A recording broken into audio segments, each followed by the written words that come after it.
কবর সব সময় দেখতেছে আনা বাইতুল জুলমা, আনা বাইতুল গুরবা, আনা বাইতুল ওয়াহদা, আনা বাইতুল ওয়াহশা।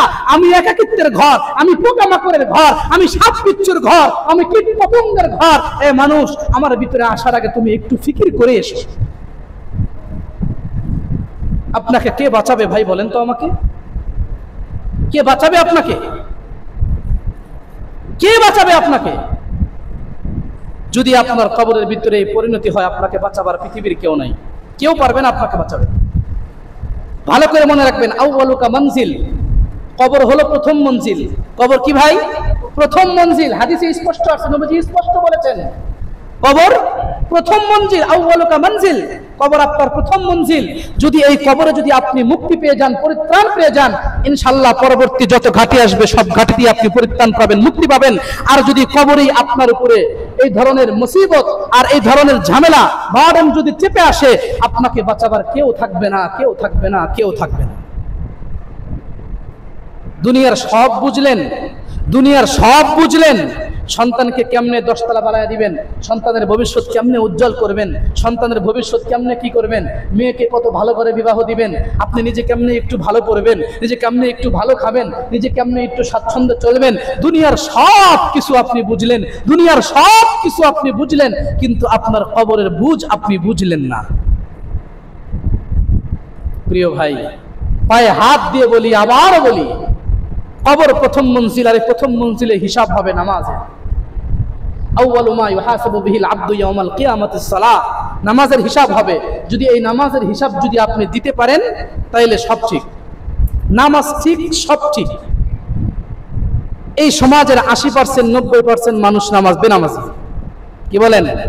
10% 5% নিয়মিত নামাজি, 10%-এর ভিতরে 5% নিয়মিত নামাজি, আর 5% আসে আর যায় মিস্টেক। আমার মতো গুরুত্বপূর্ণ দামি এই মাসের জুমার দিনে আল্লাহ তাআলা আমাদেরকে মসজিদে আসার সুযোগ দিয়েছেন, তৌফিক দিয়েছেন। সেজন্য মহান আল্লাহ পাক রব্বুল আলামিনের দরবারে মহাব্বত নিয়ে, ভালোবাসা নিয়ে, দিল থেকে আবেগের সাথে কালিমাতুশ শুকর আদায় করি, আলহামদুলিল্লাহ। শত কোটি দরুদ ও সালাম মহানবী সাল্লাল্লাহু তাআলা আলাইহি ওয়াসাল্লামের উপরে সকলেই এক মর্তবা পড়ি, সাল্লাল্লাহু আলাইহি ওয়াসাল্লাম। মুহতারাম সম্মানিত মুসল্লিয়ানে কেরাম, আমাদের নির্ধারিত একটা আলোচনার বিষয়বস্তু ছিল যে আল্লাহর রাসূল সাল্লাল্লাহু আলাইহি ওয়াসাল্লাম কোন কোন ব্যক্তিদের উপরে অভিশাপ দিয়েছেন, লাআনতের দোয়া করেছেন। বিগত 2 জুমায় আমরা 6 প্রকারের মানুষের আলোচনা আমরা জেনেছি। তার ভিতরে প্রথম ছিল ওই সমস্ত নারী পুরুষ যারা নারী হবার পরেও পুরুষের বেশভূষা, পুরুষের পোশাক পরিধান করে। বিপরীতে ওই সমস্ত পুরুষ যারা নারীদের সাদৃশ্য অবলম্বন করে, ওই সমস্ত নারী যারা পুরুষদের সাদৃশ্য অবলম্বন করে। এটা ছিল হলো 1 নাম্বার।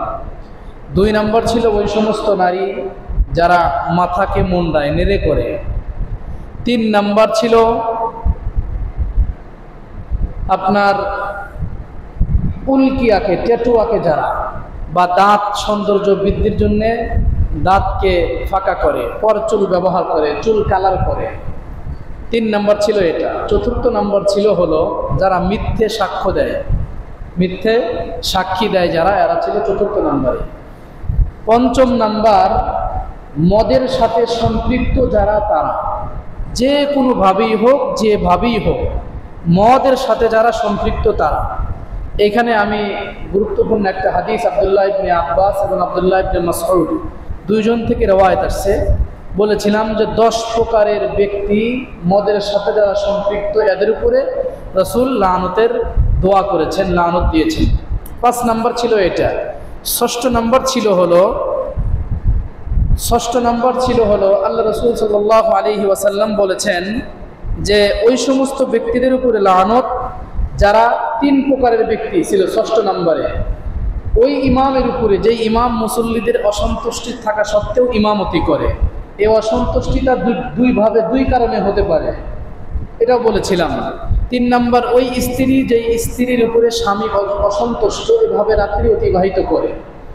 চতুর্থ নাম্বার, ওই সমস্ত মুসল্লি বা ওই সমস্ত ব্যক্তিরা যারা নামাজের হাইয়া আলাল ফালাহ মুয়াজ্জিনের এই কণ্ঠে এই আওয়াজ এই শব্দ শোনার পরেও যারা মসজিদে সাড়া দেয় না, নামাজে আসে না, তারা এই ছিল হলো 6 নাম্বার। কিন্তু দুঃখ আর পরিতাপের সাথে অনেক আফসোস নিয়ে বলতে হয় কিছু কথা। সেগুলা হলো যারা এখন আপনার মনে করেন মসজিদে ইমামতি করে, এরকম বহুত আছে। আপনার মনে করেন মসজিদের গণ্ডির বাহিরে গেলে বা দায়িত্ব থেকে একটু মুক্ত হলেই নামাজের প্রতি আর গুরুত্ব থাকে না, এরকম ইমাম আছে না নাই? কথা বলেন না কেন? এরকম ইমাম আছে। অনেক মাদ্রাসার অনেক জায়গার অনেক আলেমও এমন আছে যে মাদ্রাসার থেকে এই মাহাউল থেকে এই পরিবেশ থেকে বের হলে নামাজের আর কোনো গুরুত্ব থাকে না। 18 আর 20, 19 আর 20 এটা হতে পারে, কারণ এই পরিবেশের একটা সিস্টেম আলাদা। এখান থেকে পরিবেশটা ভিন্ন জায়গায় গেলে কিছুটা এদিক সেদিক হতে পারে, কিন্তু 10 আর 20 তো মানা যায় না। 10 আর 20 কি মানা যায়?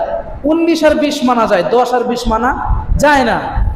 আরো পরিতাপের সাথে বলতে হয় কি জানেন, মাদ্রাসার সভাপতি নামাজ পড়ে না, মসজিদের সভাপতি নামাজ পড়ে না, মসজিদের সেক্রেটারি নামাজে নাই, মাদ্রাসার সেক্রেটারি নামাজে নাই, ধর্মীয় ঈদগাহের সেক্রেটারি সারা বছরে 1 ওয়াক্ত নামাজও পড়ে না। আমি বলতে পারবো ঈদের নামাজটা পর্যন্ত পড়ে না ঈদগাহের সেক্রেটারি। হিসাব করছেন আপনি? চিন্তা করা যায়, ঈদগাহের সেক্রেটারি উনি দায়িত্বশীল, নামাজ পড়ে না। যতদিন পর্যন্ত এই সংস্কৃতি আর এই সভ্যতা আর এই সিস্টেম পরিবর্তন করতে না পারবেন, এ সমাজ ঠিক হবে না। এ সমাজ ঠিক হবে না। এটা পরিবর্তন করা দরকার পুরো দেশে, সব জায়গায়, সব ক্ষেত্রে।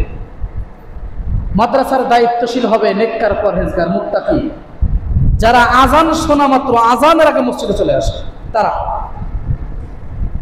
যে কোনো ধর্মীয় প্রতিষ্ঠানের দায়িত্বশীল হবে তারা, যারা আজানের আগে মসজিদে হাজির, যাদের দ্বীনের প্রতি, মসজিদের প্রতি মায়া আছে, মাদ্রাসার প্রতি মায়া আছে, ধর্মীয় ধর্মের প্রতি যাদের টান আছে, তাদেরকে এই সমস্ত প্রতিষ্ঠানের দায়িত্বে বসানো দরকার। তাইলে সবকিছু হবে। সর্বোচ্চ ব্যক্তি যদি নামাজ না পড়ে তাইলে লাভ কি? মসজিদ কেন দিছেন? চায় চায় দেখার জন্যে? সারাদিন দেখবেন আর দুয়ে পানি খাবেন, এই জন্য মসজিদ দিছেন? নামাজ নাই কেন দিছেন মসজিদ? দরকার কিসের? নামাজই যদি না পড়েন মসজিদের কি দরকার? নামাজ যদি না পড়েন মসজিদের কি দরকার আমাকে বলেন? আর যদি বাসাতেই নামাজ পড়েন মসজিদ কেন দিছেন? যদি আজান হলে বাড়িতেই নামাজ পড়েন মসজিদ কেন দিলেন? গত জুমায় আমি বলেছিলাম যে এই মসজিদ যদি ময়দানে মাহশরে আল্লাহ পাকের কাছে যদি আমার বিরুদ্ধে, আপনার বিরুদ্ধে যদি বিপক্ষে অবস্থান করে, বাঁচার কোনো রাস্তা নেই, বাঁচার কোনো রাস্তা নেই। মনে রাখবেন, এমনও মসজিদ আছে আজানও হয় না। কি হয় না? আজানও হয় না। আমার দেশেই আছে, আমাদের আশেপাশেই আছে, সব জায়গায় আছে, আজানটা পর্যন্ত হয় না। এরকম আছে। একটা মসজিদ যদি চালাইতে না পারেন, একটা মসজিদ যদি আমরা নামাজ আদায় না করি মসজিদে গিয়া, তাইলে মসজিদের কোনো প্রয়োজন আছে? কথা বলেন না কেন? এটা সত্য কথা না মিথ্যা কথা? জোরে বলেন তো, জোরে বলেন, সত্য না মিথ্যা? লাআনতের ভাগীদার তো আমি ইমাম। আমি যদি এই কথাগুলা না বলি সর্বপ্রথম আমার উপর আসবে, এখান থেকে পুরো এলাকা মহল্লায় সাপ্লাই হবে, আমাকে বলতেই হবে। এই এলাকার সর্বোচ্চ পদে যারা, তাদের থেকে শুরু করে সর্বনিম্ন যারা আছেন প্রত্যেকের উপরে লানত, প্রত্যেকটা ব্যক্তির উপরে লানত। যদি আজান শোনার পরে মসজিদে আসতে না পারেন, যদি মসজিদে না আসেন। মুহতারাম হাজিরিন, এটা ছিল হলো 6 নম্বর প্রকার। 6 নম্বর প্রকার যে আল্লাহ রাসূল সাল্লাল্লাহু আলাইহি ওয়াসাল্লাম 6ষ্ঠ প্রকারের এই 3 ধরনের ব্যক্তিদের উপরে আল্লাহ রাসূল লানত দিয়েছেন বা লানতের দোয়া করেছেন। এবার আসেন 7 নম্বর। 7 নম্বর নবী আলাইহিস সালাতু ওয়াস সালাম ওই সমস্ত ব্যক্তিদের উপরে লানত দিয়েছেন যে সমস্ত নারীরা, নারী যেই সমস্ত নারীরা, দুই প্রকারেরই ব্যক্তি, যেই সমস্ত নারীরা কবর জিয়ারত করে। কি করে? জোরে বলেন, কি করে? নারীদের জন্য কবর জিয়ারত করার অনুমতি নাই। এখানে আরো কিছু কথা ছিল, যদি কারোর কোনো প্রশ্ন থাকে পরবর্তীতে আমার থেকে জেনে নিন। এখানে কথা বলতে গেলে আরো লম্বা হয়ে যাবে। তাইলে নারীদের যারা, ওই সমস্ত নারীরা যারা কবর জিয়ারত করে, ইবনে আব্বাসের রিওয়ায়াত, লানা রাসূলুল্লাহ সাল্লাল্লাহু তাআলা আলাইহি ওয়াসাল্লাম যায়িরাতিল কুবুর ওয়াল মুত্তাখিযিনা আলাইহা আল মাসাজিদা ওয়াস সুরুজা। ইবনে আব্বাস রিওয়ায়াত করেন যে আল্লাহর নবীজি বলেন যে ওই সমস্ত নারীদের উপরে লানত, যে সমস্ত নারীরা কবর জিয়ারত করে, এবং ওই সমস্ত ব্যক্তি পুরুষ হোক আর নারী হোক যারা কবরকে মাজার হিসাবে, যারা কবরকে মসজিদ বানায় এবং বাতি প্রজ্বলিত করে। এটার অর্থ হলো, সহজে হলো এটা, যারা কবরকে সিজদা করে, যারা কবরকে কি করে? সিজদা করে, মসজিদ বানায়। এটার অর্থ কি? কবরে সিজদা করে। ওয়াস সুরুজা, এবং আলো প্রজ্বলিত করে। অর্থাৎ দেখেন না বিভিন্ন মাজারে, দেখেন তো আপনারা কি করে? মাজারে কি করে? চতুর্দিকে মোমবাতি লাগাইছে, চতুর্দিকে মোমবাতি লাগাইছে, চতুর্দিক দিয়ে মানুষ সিজদা করতেছে। বাচ্চা হয় না, বাচ্চা চাচ্ছে, এই সমস্যা, এই সমস্যায় নানান হাওয়াদিস নিয়ে সেখানে হাজির, নানান সমস্যা নিয়ে সেইখানে হাজির, নানান কিছু নিয়ে সেইখানে হাজির। এই ধরনের ভণ্ডামি, এই ধরনের কোরআন হাদিস বিবর্জিত, কোরআন হাদিস বিবর্জিত এই ধরনের মাজার আর এই ধরনের মনে করেন জায়গা আশেপাশে বা এই দেশে অভাব নাই। কি বলেন? এদেশে অভাব নাই।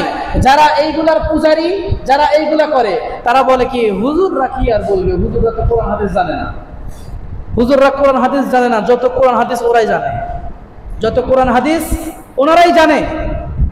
স্পষ্ট হাদিস আসছে, রাসূল বলেন যে ওয়াল মুত্তাখিযিনা আলাইহা আল মাসাজিদা ওয়াস সুরুজা, যারা কবরে সিজদা করে, যারা কবরে সিজদা করে, যারা কবরে সিজদা করে আর যারা কবরে বাতি প্রজ্বলিত করে, তাদের উপরে আল্লাহ রাসূলের লানত, তাদের উপরে আল্লাহ রাসূলের লানত। বলুন তো দেখি, হাজার চেষ্টা করেও কি ওই মাজারে যেই পীর বাবা শুয়ে আছে, ওই পীর বাবা আপনার সমস্যার সমাধান করতে পারবে? জোরে বলেন। ওই পীর বাবা সন্তানহীন নারীদেরকে সন্তান দিতে পারবে?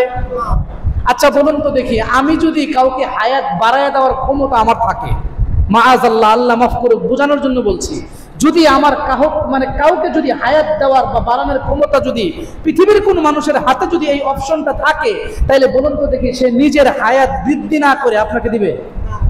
কে মরতে চায়? মরতে চায় কে? বলেন আমাকে। পৃথিবীতে কেউ চায় না যে আমি মরি,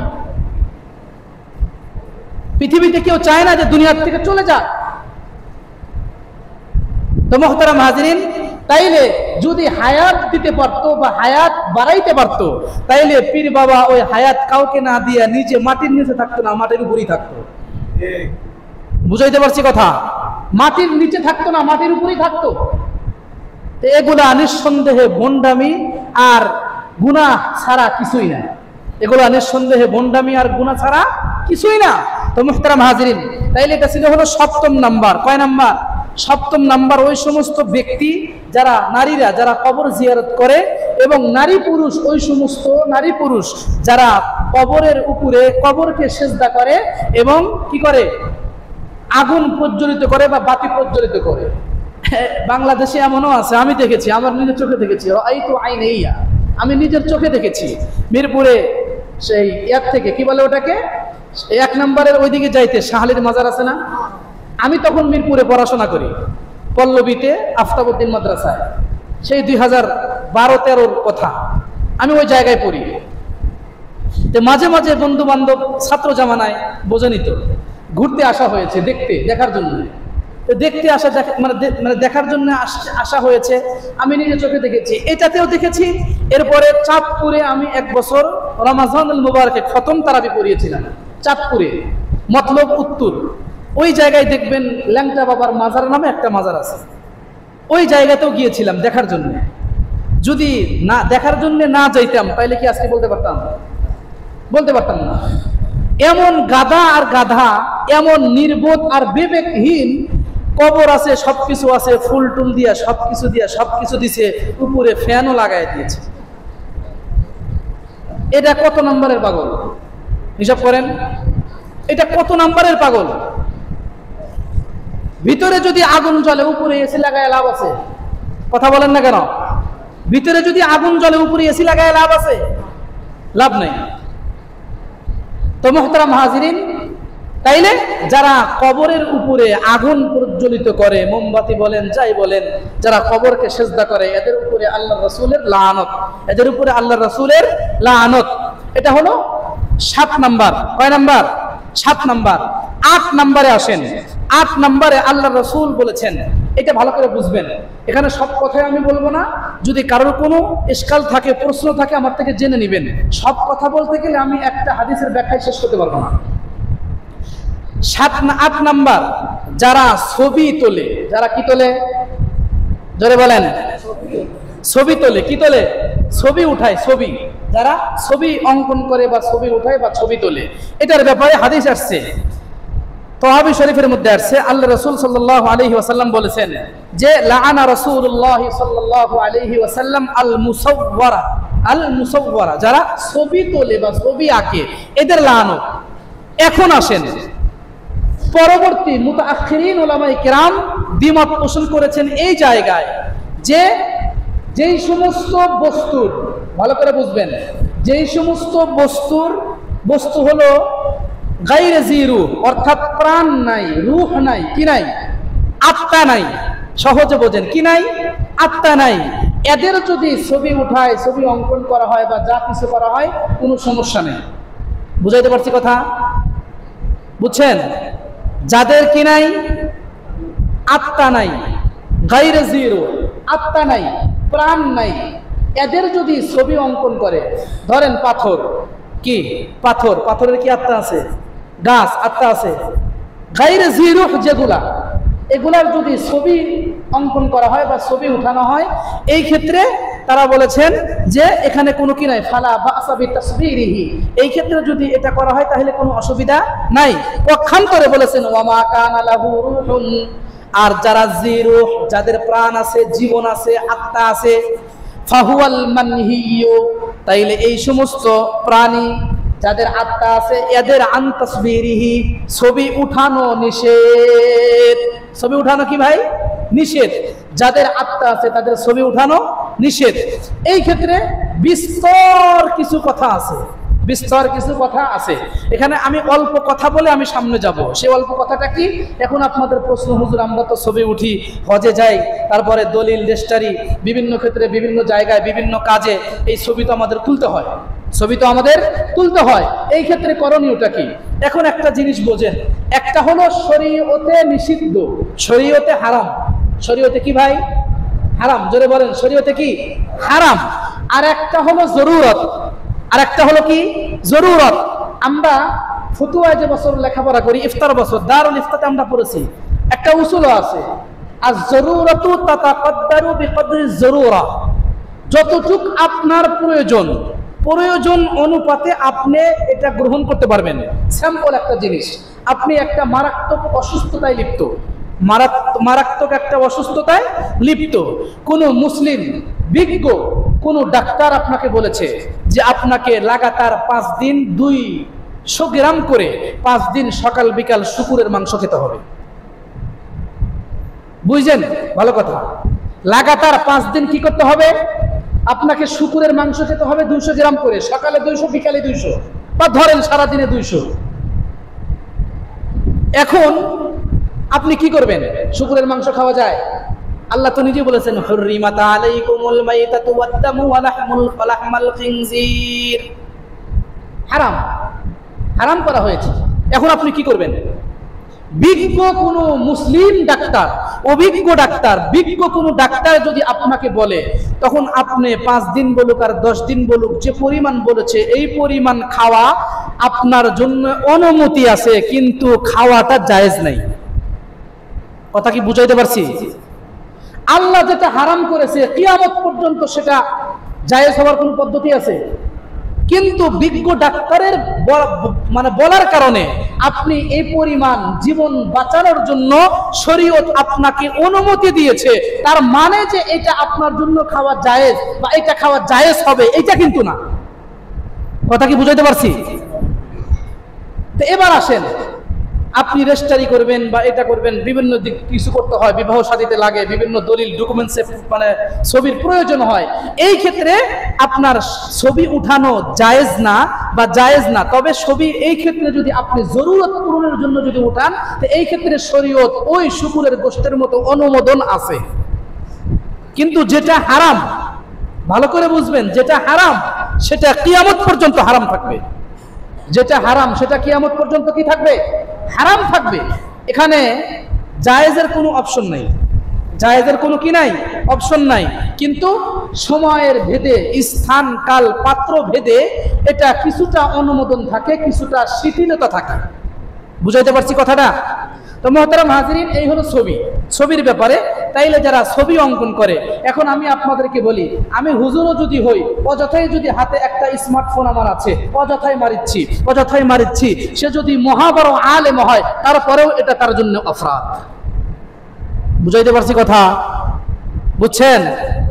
আমি আপনাদের কথা বলি নাই, আমি হুজুরের কথা বলছি। আমি হুজুরও যদি এটা করি, তাহলে কি আমার জন্য কি এটা অনুমতি আছে? না, অনুমতি নাই। অযথাই এটার অনুমতি নাই। তো মুহতারাম হাজিরিন, এটা ছিল হলো 8 নাম্বার। 9 নাম্বারে আসেন। 9 নাম্বার হলো আল্লাহ রাসূল সাল্লাল্লাহু আলাইহি ওয়াসাল্লাম বলেন, তার আগে বোঝেন, এই সমাজে এমন কিছু মানুষ আছে, দুই ভাই ভালো মিল, সম্পর্ক অনেক ভালো, এই সম্পর্ক ওনার পাশের প্রতিবেশীর সহ্য হয় না, দুই ভাইয়ের ভিতরে লাগাইতে হবে। পিতা আর সন্তানের সম্পর্ক ভালো লাগাইতে হবে, মা আর সন্তানের সম্পর্ক ভালো লাগাইতে হবে। এই ধরনের মানুষ এ সমাজে আছে না নাই? তো জোরে বলেন। এ সমাজে অনেক আছে। একজন একটু ভালো চলতেছে, এটা তার সহ্য হচ্ছে না, গত্রদাহ শুরু হয়েছে, গা জ্বালা পোড়া শুরু হয়েছে।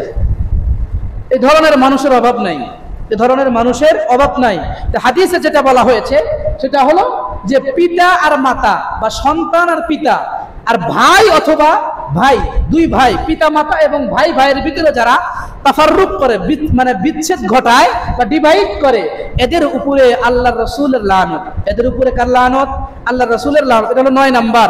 আন নবী মুসা ক্বাল লানা রাসূলুল্লাহ সাল্লাল্লাহু আলাইহি ওয়াসাল্লাম মান ফাররাকা বাইনাল ওয়ালিদাতি ওয়া ওয়ালাদিহা ওয়া বাইনাল আখি ওয়া বাইনা আখিহি।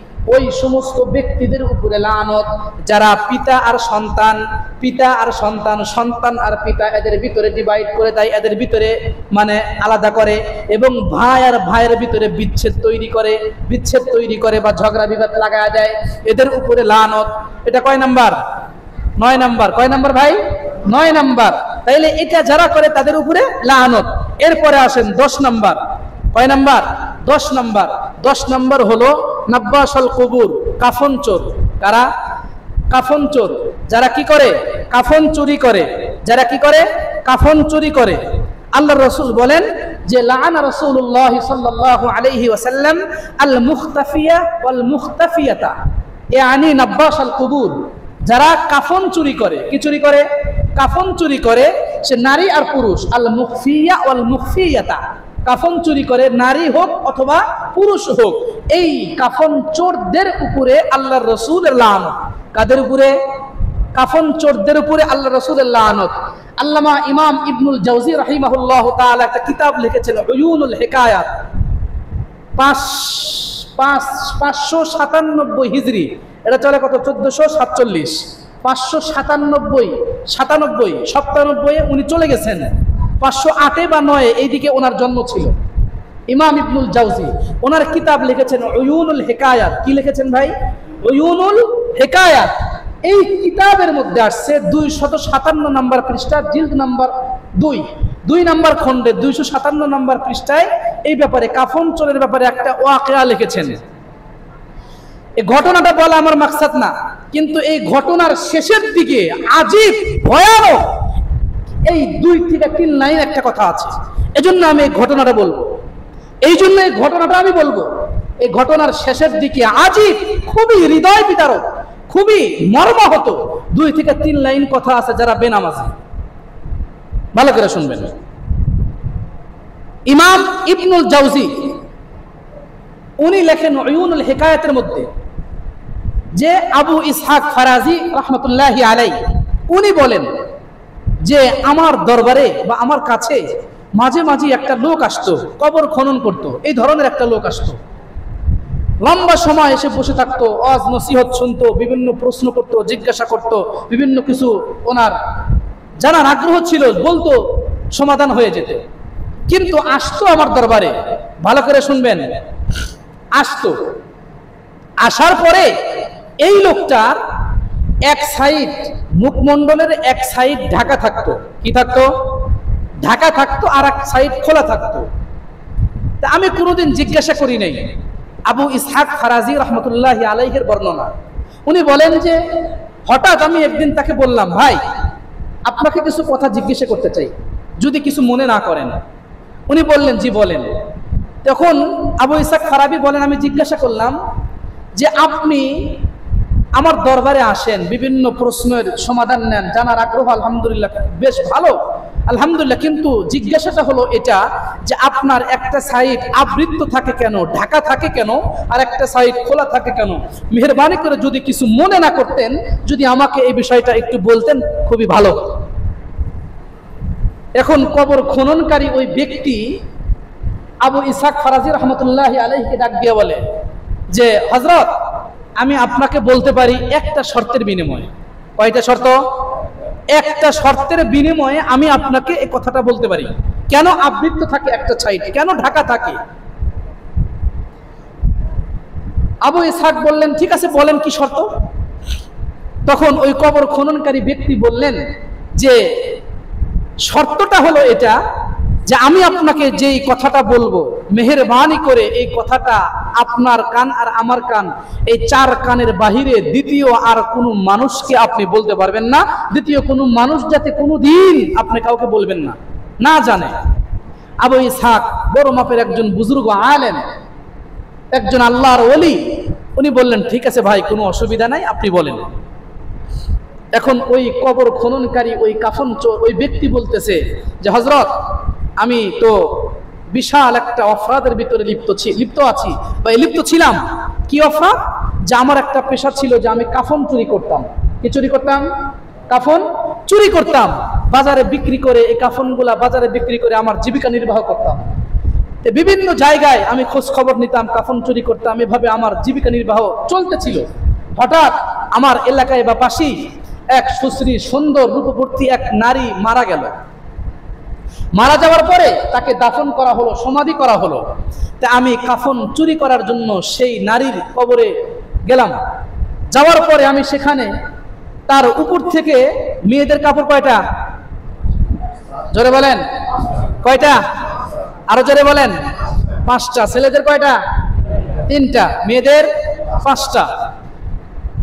একদম উপরে একটা দেওয়া হয়, অনেক বড়। ওই কবর খননকারী ব্যক্তি কাফন চোর, উনি বলতেছেন যে আমি সব কিছুকে সরালাম, একে একে কাফনের কাপড়গুলা খুলতে লাগলাম। শেষ পর্যন্ত একদম একদম শেষে গিয়া যখন একটা বলে জামা দেয় না, জামা, আচ্ছা জামা বলে, কুর্তা বলা হয় এটাকে। তা আমি ওই কুর্তাটা খোলার জন্য অনেক চেষ্টা মুজাহাদা করতেছিলাম, অনেক সজোরে খুব টানতেছিলাম, অনেক জোরে, কিন্তু কোনোভাবেই আমি ওটা খুলতে পারতেছিলাম না। শেষ পর্যন্ত মাটিতে হাঁটু গেড়ে সজোরে টানতে লাগলাম, কিন্তু না, কোনোভাবেই আমি সফলতা অর্জন করতে পারতেছি না, খুলতেছে না। হঠাৎ মুহূর্তের ভিতরে ওই মহিলা বা ওই নারী তার হাত বের করে আমার গালে সজোরে চপেটাঘাত করলো। চপেটাঘাত করার পরে ওর হাতের 5টা আঙ্গুল আমার এই জায়গায়, এখন পর্যন্ত এটার প্রতিচ্ছবি বিদ্যমান, এজন্য এই সাইডটা ঢাকা থাকে। মিথ্যা মনে হইতেছে, তাই না? কি বলেন? হতে পারে কি না? ইমাম ইবনুল জাওজি, আমি কিতাবের নাম সহ বলেছি, উয়ুনুল হিকায়াত, এটার বাংলাও বের হয়েছে, সোনালী যুগের গল্পগুলো, খণ্ড নাম্বার 2, 257 নম্বর পৃষ্ঠায় এই ঘটনা ইমাম ইবনুল জাওজি লিখেছেন। সোনালী যুগের গল্পগুলো, উয়ুনুল হিকায়াত, এটা তরজমা করেছে সোনালী যুগের গল্পগুলো এই নামে। তো মুহতারাম হাজিরিন, আবু ইসহাক ফারাজি রহমতুল্লাহি আলাইহি তখন এই ঘটনা শুনতেছিলেন আর বিচলিত হচ্ছিলেন। শেষ পর্যন্ত ওই কাফন চোর বললেন যে হযরত, শেষ পর্যন্ত যখন আমার গালে চপেটাঘাত করা হলো, আমি দ্রুত গতিতে, আমি ভীত সন্ত্রস্ত হয়ে সেখান থেকে দ্রুত গতিতে চলে আসলাম।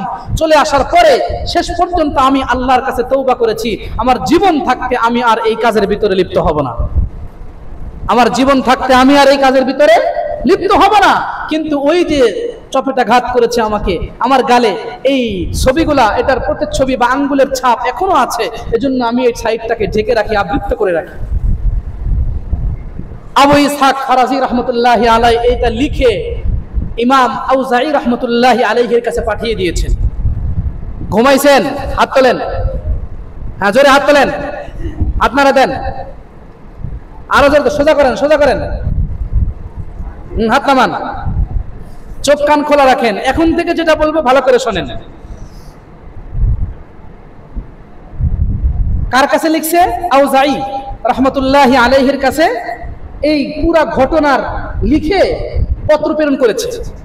তো ইমাম আউজাঈ রহমতুল্লাহি আলাইহি এটা রিপ্লাই দিয়েছেন। কি রিপ্লে? ওই হতভাগা কম বক্ত বদনসিবকে বলো, ওই হতভাগা কম বক্ত বদনসিবকে বলো, যতগুলা কাফন ও এই পর্যন্ত চুরি করেছে, কাফন চুরি করতে গিয়া লাশ তো দেখতে হয়েছে, চেহারা তো দেখতে হয়েছে, সবগুলো যখন নিয়ে এসছে চেহারা দেখে নাই, চেহারা তো দেখতে হয়েছে। ইমাম আউজাঈ বলেন যে আবু ইসহাক ফারাজি ওই হতভাগাকে বলো যে এ পর্যন্ত যতগুলা কাফন চুরি করেছে, প্রত্যেকটা কাফন চুরি করার পরে ওই লাশ যে ছিল, ওই লাশের চেহারা কিবলার দিকে ছিল নাকি কিবলার বিপরীতে ছিল। এর আগে একটা কথা আমি বলেছিলাম, ইসলামের প্যাকেটে আপনাকে দেওয়া হলেও কবরের ভিতরে আচরণ কি হবে মনে আছে? বেনামাজি, যারা নামাজের উদাসীন, ভালো করে খেয়াল করেন, যারা নামাজ পড়েন না, আমি আবারও বলছি, নামাজ ছাইরেন না, পায়ে হাত দিয়ে বলি, নামাজ ছাইরেন না। বিগত 2 জুমা হলো এটাই বলতেছি, তারপরেও কোনো খোঁজ খবর নেই। আপনাকে ইসলামের প্যাকেটে দেওয়া হলেও দেখেন কি হয়। এই একটু সামনে আসতেছে, দেখেন, কাফন চোর উত্তর করে আবু ইসহাক ফারাজির কাছে যে হযরত, এই পর্যন্ত আমি যতগুলা কাফন চুরি করেছি, প্রত্যেকটা লাশ 100-র ভিতরে 99% লাশ যাদের কিবলা, যাদের কাল্লা বা মাথা কিবলার দিকে ছিল না, কিবলার বিপরীতে ছিল। নাউজুবিল্লাহ কবে বলবেন? এত আস্তে, জোরে বলেন নাউজুবিল্লাহ। বক্তব্য কার? ওই কাফন চোরের। ওই কাফন চোরের বক্তব্য। আপনি মনে মনে ভাবতেছেন, হ্যাঁ, আর তো কেউ দেখবে না, কেউ তো দেখবে না, আমাকে কবরের ভিতরে রেখে আসবে, কি মুআমালা আমার সাথে হবে, কি সুলুক হবে, এটা তো কেউ বলতে পারবে না, জানতেও পারবে না। কিন্তু আপনাকে সহযোগিতা কে করবে এটা বলেন? আপনাকে সহযোগিতা কে করবে এটা বলেন? যখন কাফন চোর আবু ইসহাক ফারাজির কাছে পুরা এই ঘটনাগুলো বললেন, আবু ইসহাক ফারাজি রহমতুল্লাহি আলাইহি আউজাঈর কাছে পত্র আবার লিখলেন। আউজাঈর কাছে লিখলেন যে হযরত, যে এই ব্যক্তি এই কাফন চোর প্রতি উত্তর করতেছে হলো এটা, যে যতগুলা লাশ উনি কাফন চুরি করেছে, প্রায় ম্যাক্সিমাম লাশগুলার মাথা কিবলার দিকে ছিল না, কিবলার বিপরীতে ছিল। এই কথা যখন ইমাম আউজাঈর কানে গেছে, ইমাম আউজাঈ কিতাবে ইবনুল জাওজি লিখেছেন যে ইমাম আউজাঈ 3 বার বললেন, ইন্না লিল্লাহি ওয়া ইন্না ইলাইহি রাজিউন, ইন্না লিল্লাহি ওয়া ইন্না ইলাইহি রাজিউন, ইন্না লিল্লাহি ওয়া ইন্না ইলাইহি রাজিউন। ইমাম আউজাঈ এরপরে বললেন, আবু ইসহাক ফারাবি, ভালো করে শুনে রাখো, এই যে তথ্যটা পাইলাম, এই যে কাফন চোর এই কথাটা বললো, নিঃসন্দেহে যে সমস্ত মানুষদের মানে চেহারা কিবলার থেকে অন্যদিকে চলে গেছে, এই সমস্ত মানুষগুলা ধার্মিক ছিল না, এই সমস্ত মানুষগুলা নামাজি ছিল না, এই সমস্ত মানুষগুলা যখন দুনিয়া থেকে বিদায় নিয়ে চলে গেছে, নিশ্চিত বদ্দীন হয়ে চলে গেছে। এই জন্য তাদের মাথা কিবলার দিকে রাখার পরেও আল্লাহ তাআলা কিবলার দিক পরিবর্তন করে অন্যদিকে ট্রান্সফার করে দিয়েছে। প্রিয় ভাই, মরবেন না আপনি, তাই না? আপনি অমর থাকবেন, আপনি অমর থাকবেন, আপনি মরবেন না। আপনি বুকে হাত রেখে বলেন তো দেখি আমাকে যে হুজুর আমার কবরে এই আচরণ করা হবে না।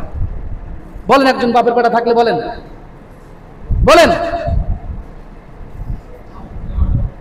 একজন বলেন, একজন, যে আপনার কেবলা, আপনার মাথা কাবার দিকে রাখার পরেও, কেবলার দিকে রাখার পরেও প্রথম ব্যক্তি যখন মাটি দিয়ে চলে আসবে তখন আপনার সাথে এই আচরণ করা হবে না, এই নিশ্চয়তা আপনাকে কে দিল?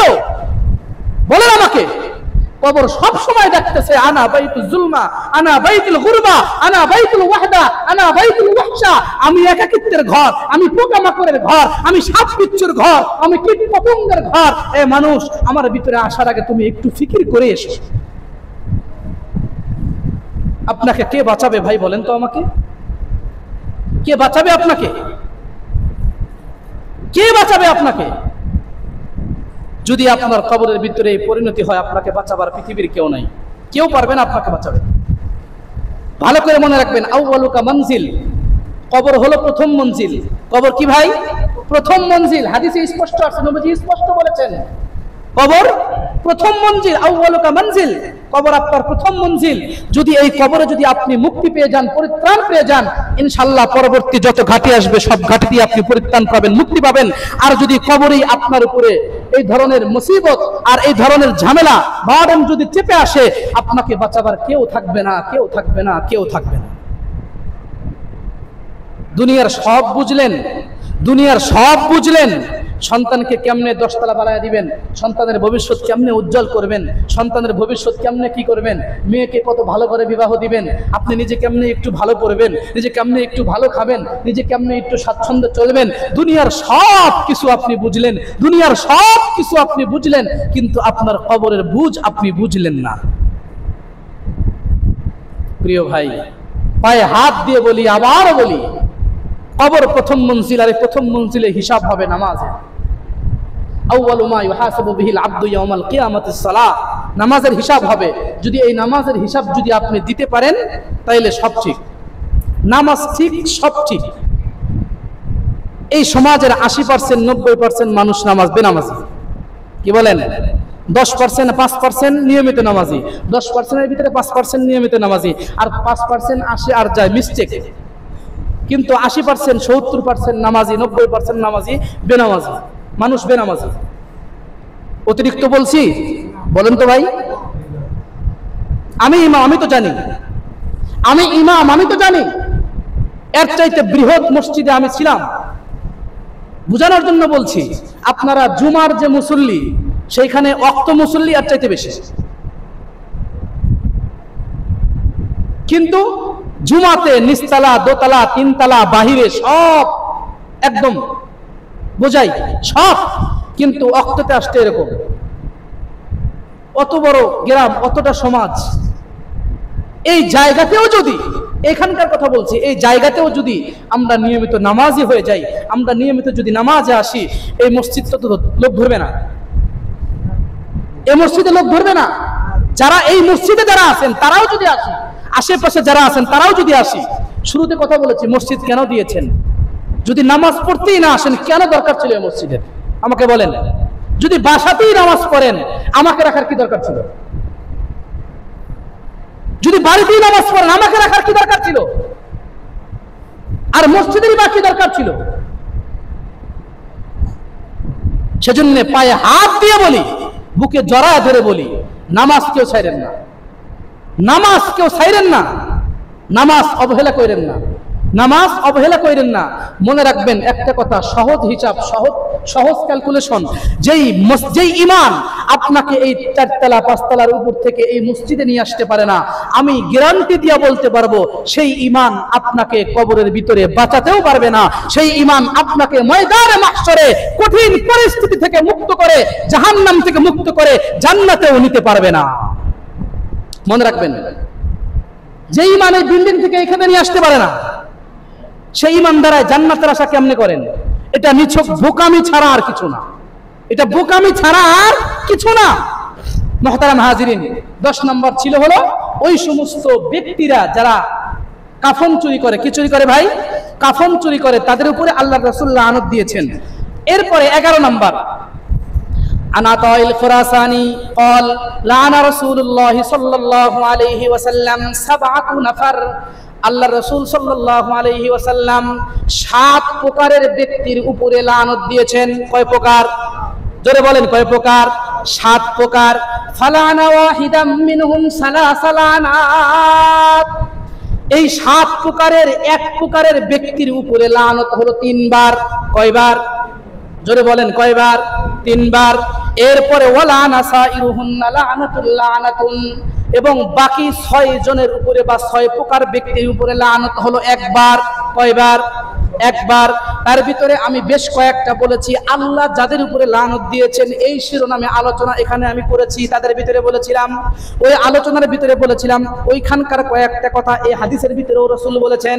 তার ভিতরে একটা হলো যারা আল্লাহর নাম ব্যতীত পশু জবাই করে, মালউন মান যাবাহা লিগাইরিল্লাহ, এটা হলো একটা। 2 নম্বর হলো যারা কওমের অনুমতি ছাড়া ইমামতি করে বা নেতৃত্ব দেয়, এটা হলো ওই হাদিসের ভিতরেও ছিল। ওই হাদিসের ভিতরে আর একটা ছিল হলো এটা, যারা জমিনের সীমানা হুদুদ, জমিনের সীমাকে পরিবর্তন করে। এরকম লোক আছে না নাই? মনে আছে কি আপনাদের? মাইকে লাঠি কাটছেন এক জায়গায়, আপনি চলে গেছেন, ওখান থেকে আরো 2 হাত বাড়াইয়া দিছে। এ লোক আছে না নাই? এ লোক আছে। এরপরে এমন লোকও আছে, গ্রামে আছে, গ্রামগঞ্জে পাওয়া যায়, জমির আল কাটতে কাটতে জমি অনেক বড় বানায়। এরকম মানুষ আছে না নাই? তারা এই হাদিসের অন্তর্ভুক্ত। এরপরে আরেকটা অন্তর্ভুক্ত হলো এটা, মালউন মান সাব্বা শাইআন মিন ওয়ালিদাইহি, যারা নিজের পিতা মাতাকে অভিশাপ দেয়। এটাও ওই জায়গায় আমি আলোচনা করেছিলাম। নতুন আসছে হলো 3টা। তার ভিতরে একটা হলো মালউন মান জামাআ বাইনা ইমরাআতান ওয়া বিনতাহা, ওই ব্যক্তি যেই ব্যক্তি তার স্ত্রী এবং স্ত্রীর মেয়েকে একই সাথে বিবাহে রাখে। বুঝছেন কি? স্ত্রী আর স্ত্রীর মেয়েকে, বুঝতে পারছেন? এটা বেশি ব্যাখ্যা করার সময় আমার হাতে নাই। এটা হলো একটা। আরেকটা নতুন আসছে এটা। আরেকটা হলো মালউন মান আতা বাহিমা, চতুষ্পদ জন্তুর সাথে, হাইওয়ান জানোয়ার বা যাই বলেন, চতুষ্পদ জানোয়ার যেগুলি আছে এগুলার সাথে যারা নিজেদের যৌবন এই নিজেদের চাহিদাকে মিটায়, এদের উপরে লানত। এরপরে আরেকটা লানত হলো মালউন মান আমিলা আমালা কওম লূত, আল্লাহর রাসূল সাল্লাল্লাহু আলাইহি ওয়াসাল্লাম বলেন যে ওই ব্যক্তির উপরে লানত যেই ব্যক্তি কওমে লূতের আমল করে। কোন লূতের আমল করে? কওমে লূতের আমল। কওমে লূতের আমল কি? আল্লাহ তাআলা সূরা শুআরার ভিতরে বলেন, ইয ক্বালা লাহুম আখুহুম লূতুন আলা তাত্তাকুন ইন্নী লাকুম রাসূলুন আমিন ফাত্তাকুল্লাহা ওয়া আতিউন ওয়া মা আসআলুকুম আলাইহি মিন আজর ইন আজরিয়া ইল্লা আলা রাব্বিল আলামিন আতাতুনা আয-যুকরানা মিনাল আলামিন ওয়া তাযারুনা মা খালাকা লাকুম রাব্বুকুম মিন আজওয়াজিকুম বাল আনতুম কওমুন আদুন। পয়গম্বর লূত আলাইহিস সালাতু ওয়াস সালাম তার জাতিকে দাওয়াত দিয়েছিলেন, আল্লাহকে ভয় করো, আল্লাহকে ভয় করো, আমি আল্লাহর পক্ষ থেকে প্রেরিত একজন নবী এবং রাসূল, আমি তোমাদের কাছে কোনো প্রতিদান আর বদলা চাই না। তোমরা আল্লাহকে ভয় করো, আল্লাহর দিকে রুজু হও, প্রত্যাবর্তন হও। তোমরা আল্লাহকে ভয় করো, আল্লাহর দিকে প্রত্যাবর্তন হও। আমার প্রতিদান একমাত্র আল্লাহ দিবে। কিন্তু এই অবাধ্য জাতি, এই নাফরমান জাতি, তাদের ঘরে সুশ্রী সুন্দর, অত্যন্ত সুন্দর স্ত্রী থাকা সত্ত্বেও এই জাতি অবাধ্য, এই জাতি পয়গম্বরের কমিটমেন্ট না মেনে তারা নিজেরা পুরুষে পুরুষে সমকামিতায় লিপ্ত হতো। নাউজুবিল্লাহ বললেন না? জোরে বলেন না নাউজুবিল্লাহ। আল্লাহ তাআলা বলেন, আতাতুনা আয-যুকরানা মিনাল আলামিন ওয়া তাযারুনা মা খালাকা লাকুম রাব্বুকুম মিন আজওয়াজিকুম বাল আনতুম কওমুন আদুন। শেষ মুহূর্তে আল্লাহ তাআলা বলেন যে এরা হলো অবাধ্য সম্প্রদায়। কোন সম্প্রদায়? জোরে বলেন না কেন? আরো জোরে বলেন। তারা হলো অবাধ্য সম্প্রদায়। তাইলে বোঝেন, যারা এই কাজের মধ্যে লিপ্ত থাকবে, যারা এই কাজের মধ্যে সহযোগিতা করবে, যারা এইখানে সাপোর্ট করবে, যারা এই এটাকে শেল্টার দিবে, সবগুলাই এখানে সমান কি সমান না? জোরে বলেন, আরো জোরে বলেন। সমান কি সমান না? গতকালকে দেখেছি। কবে? গতকালকে বর্তমান সরকার, কোন সরকার?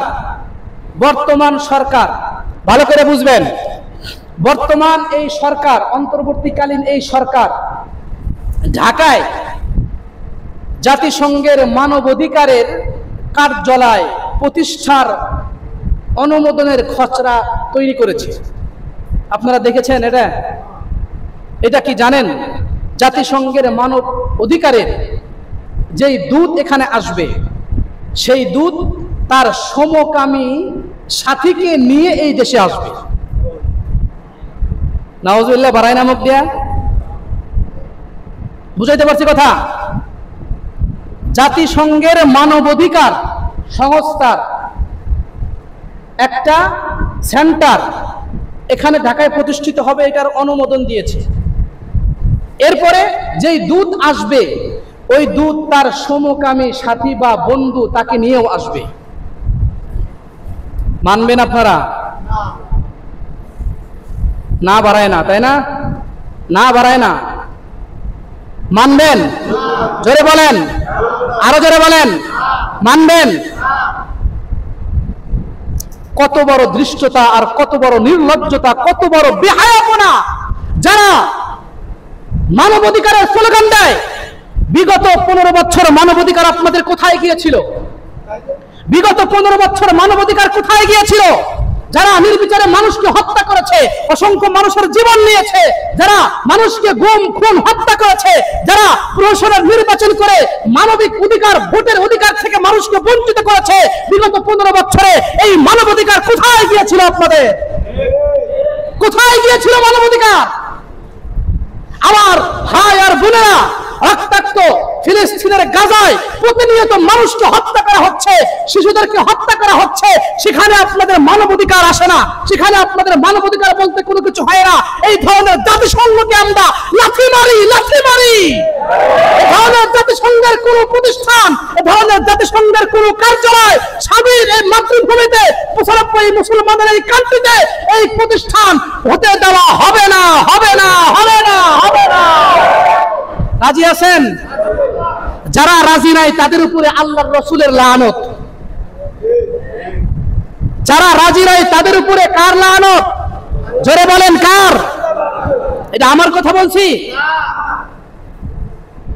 সমকামিতা ব্যক্তির কাছ থেকে আমাদেরকে মানবাধিকার শিখতে হবে। এর চাইতে লজ্জার আর বেহায়াপনা, নির্লজ্জতার কিছু এই দেশের মুসলমানদের জন্য হতে পারে না। আমাদের কাছে কোরআন আছে, আমাদের কাছে হাদিসের বাণী আছে। সমকামিতা ব্যক্তিদের কাছ থেকে আমাদের কাছে মানবাধিকার শিখতে হবে। আমাদের নবীর বাণী আমাদের কাছে আছে। মানবাধিকারের জন্য আমাদের এটাই যথেষ্ট। কোন সমকামী ব্যক্তির কাছ থেকে আমাদের মানবাধিকার শেখার জরুরত নাই।